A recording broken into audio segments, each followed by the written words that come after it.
د هلمند والی الحاج مولوي امان الدین منصور صاحب په مشرۍ د مرستیال والی الحاج مولوي محمد نبی حما صاحب په شتون کې د علماو شورا له مرستیال شیخ صاحب، استخباراتو رئیس صاحب، لښکرګاه ښاروال، د زراعت رئیس، د کور او ښار جوړولو رئیس، اطلاعات او کلتور رئیس، ترافیکو مدیر او د سوداګرۍ خونې له استازو سره غونډه وسوه. د غونډې موخه د لښکرګاه ښار د ښاري نظم جوړول، صفایي او د ترافیکي چارو تنظیم و، چې د ښاري بېنظمۍ مخنیوي، د موټرانو د پارکینګ تنظیم،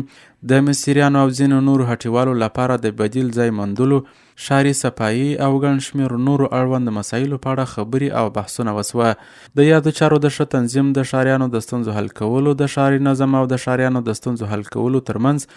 د انډول او تعادل ساتلو پر موضوعاتو پراخ بحثونه وسوه او په اړه یې لازم تصامیم ونیول سوه. یا د غونډې کې چې تر شپې ناوخته پورې روانه وه، هلمند والي صاحب د ټولو مسؤلینو نظرونه واورېدل، مشورې شریکې سوې او د چارو د لا ښه سمون او همغږۍ په اړه یې مسؤلینو ته لازمې لارښوونې او سپارښتنې وکړې.